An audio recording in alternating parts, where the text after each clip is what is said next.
3000 წლის წინ უძველესი ცივილიზაციები რკინის წერაქვებს იყენებდნენ ქალაქებისადისა და ციხესიმაგრეების ასაშენებლად და დასანგრევად. დღეს არქეოლოგები, რომლებიც ელაჰის ველზე მუშაობენ, ზუსტად იმავე რკინის წერაქვებს იყენებენ, მაგრამ არა ქალაქის დასანგრევად, არამედ მის საყოველთაოდ. უკანასკნელი 16 წლის განმავლობაში ლოტისა და ლოტენშლაგერის ექსპედიცია თელ აზეკაში, ისრაელის ცენტრალურ ნაწილში თხრის სამუშაოებს ატარებს, რათა იუდას სამეფოს ერთ-ერთი უძველესი სიმაგრე გამოავლინოს. მე ვფიქრობ, რომ თელ აზეკა საიდუმლო მიზნდებარეობაშია. მინდა წავიდე იმ ადგილას, რომელიც იუდეველებსა და ფილისტიმელებს შორისაა, იუდეველებსა და არაბებს ედომელებს შორის, იუდასა და ისრაელს შორის, ჩრდილოეთით. ესე რომ ეს ნამდვილი ძალიან მნიშვნელოვანი საზღვარია. ეს არის საზღვარი, რომელსაც ყველა, ვისაც იუდეველებთან კონტაქტი სურდა, ან იუდას დაპყრობა უნდა გადაეკვეთა ეს ადგილი. ოდედ ლიფშიცი არის ბიბლიური პერიოდის ებრაული ისტორიის პროფესორი და თელ-ავივის უნივერსიტეტის ჰუმანიტარულ მეცნიერებათა ფაკულტეტის დეკანი. ბოლო 16 წლის განმავლობაში ის ხელმძღვანელობს არქეოლოგიურ გათხრებს. აზეკა სავსეა სიურპრიზებით, ესე რომ ჩვენ ჯერ კიდევ გვაქვს ბევრი სიურპრიზი და უამრავი საოცარი აღმოჩენა, განსაკუთრებით რკინის ხანიდან, რადგან სწორედ ამას ვთხრით ახლა, მათ შორის ბეჭდების ანაბეჭდები და მათ შორის ეს ბეკას საწონი, რომელიც ეხლახან ვიპოვეთ. ეს მართლაც ძალიან ამაღელვებელი რამაა, რადგან კიდევ ერთხელ ეს ბიბლიას აცოცხლებს. ეს აჩვენებს იუდეის ისტორიას ამ ადგილთან დაკავშირებით და ეს ძალიან ამაღელვებელია. და ჩრდილოეთ ნაწილში, როცა ეს წყალსაცავი ნახეთ, რომელიც ჩამოინგრა, ეს კიდევ ერთი ასპექტია, რადგან აზეკას მიწისქვეშეთი სავსეა მღვიმეებით. ყველგან სადაც კი ქანამდე მივდივართ, ჩვენ პოულობდით მღვიმეებს და სხვადასხვა დანალექებს. და ერთ-ერთი რამ, რაც მომავალ წლებში გვინდა შევამოწმოთ, არის ეს მთელი მიწისქვეშა სამყარო. აზეკა ღრმადაა გამჯდარი ბიბლიურ ისტორიაში. იესონავეს ძის წიგნიდან დაწყებული დავითისა და გოლიათის ისტორიით დამთავრებული. და სწორედ ამ ბიბლიურმა ისტორიებმა უბიძგა არქეოლოგებს, ფრედერიკ ბლის და არძეალა მაკალისტერს, პირველად გაეთხარათ ეს ადგილი მე-19 საუკუნის ბოლოს პალესტინის კვლევის ფონდის სახელით. მათ ძალიან დამანგრეველი არქეოლოგიური მეთოდი შეიმუშავეს.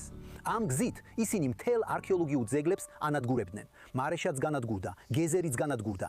ლეგენდა კი ის იყო, რომ აზეკაც განადგურდა. ასე რომ გვაქვს ცნობილი ფოტო, სადაც არაბი მუშა სწორედ აქ დგას, სამხრეთისკენ იყურება და ზემოთ კედელია. მაგრამ რადგანაც მათ გათხრები მხოლოდ ძეგლის შიდა მხრიდან ჩაატარეს, ესეც კი არ იცოდნენ.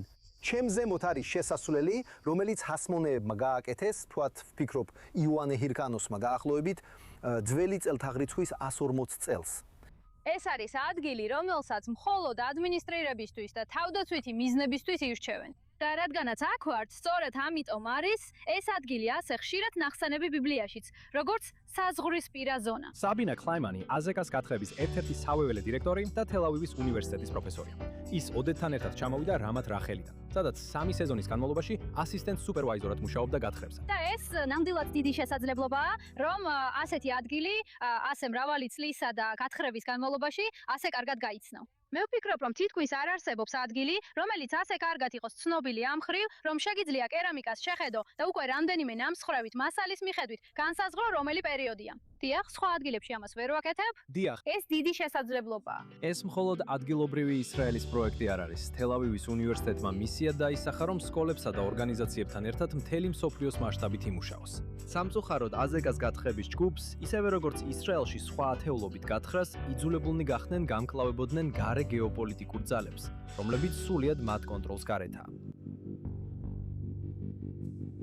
COVID-დან დაწყებული 7 ოქტომბრით და შემდგომ ჰამასთან, ჰეზბოლასა და ირანთან ომებით, ამ კატასტროფებმა და კონფლიქტებმა თელ-აზეკას გათხრები მშვიდობისა და კონფლიქტის ზღვარზე დატოვა. 2025 წელს იძულებულნი გახდნენ, რომ ძველი ციხესიმაგრე პირდაპირ დანიშნულებით გამოეყენებინათ სარაკეტო განგაშის სირენის დროს. მიმდინარე ომების გამო აზეკა სირთულეებს განიცდის. ამ პროექტს ყოველ წელს ვაგრძელებთ გათხრებს, ომის დროსაც კი, მაგრამ სულ უფრო და უფრო რთულდება თანამშრომლობა მსოფლიოს სხვადასხვა ჯგუფებთან. ამიტომ ჯერ ასე ძალიან არ გძნობ ამას ოფისში ყოფნის გამო, მაგრამ გრძელვადიან პერსპექტივაში აუცილებლად ვიგრძნობ. ვერ შევძელით ისეთი კარგი გრანტების მოპოვება, როგორცაც ჩვეულებრივ უცხოეთიდან ვიღებდით.